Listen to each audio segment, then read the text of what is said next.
And did I tell you that it is very important to know the safety standards of the region or country you are working in? This will help you get your professional license there. Let's talk about it. Hi everyone. Welcome to my channel. Today we are going to talk about global or regional safety standards that every engineer should know. Let me tell you one thing. If you want to work abroad, this video is for you because in this video we are going to discuss the safety standards all over the world, and I promise by the end of this video you will have a clarity on what is the process to get license in different countries and what are the different safety standards required. So without any further ado, let's get started. The first country in the list is the United States of America. The USA has a very well-established system, and it is also widely accepted globally. To become a licensed professional engineer in the USA, one must first obtain a bachelor's degree in engineering from an accredited program. After that, you need to pass the Fundamentals of Engineering exam, which is also called the FE exam. Then comes the practical experience, which is very crucial, and after that you need to pass the Professional Engineering exam, also known as the PE exam.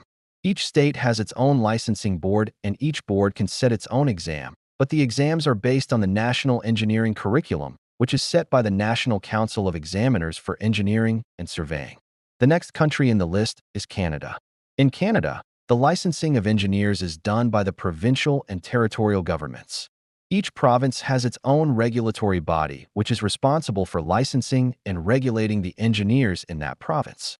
So if you want to get a license in Canada, then you need to write the Canadian Engineering exams, which is conducted by the Canadian Council of Technicians and Technologists, and after that you need to have a minimum of 4 years of work experience, after which you can get your license.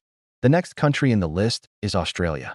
In Australia, the engineering profession is regulated by the state and territory governments, and the engineers are licensed by the respective state or territory board. To get a license in Australia, you need to complete a bachelor's degree in engineering from an accredited institution. You must have at least 2 years of work experience, and you must be proficient in English language. Also, you need to pass the engineering and science competency exams conducted by the Engineers Australia. The next country in the list is the United Kingdom. In the UK, the engineering profession is regulated by the Engineering Council. The Engineering Council is a statutory body responsible for the registration of engineers in the UK.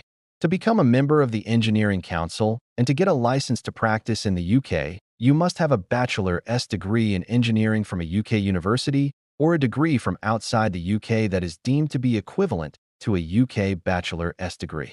You must also have 2 years of relevant work experience.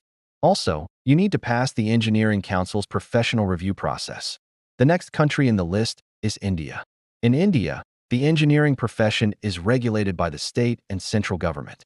Every state has its own regulatory body, which is responsible for the registration of engineers in that state. To get a license in India, you need to pass the qualifying exams conducted by the respective state board. Also, you need to have a minimum of 2 years of work experience. The next country in the list is Malaysia.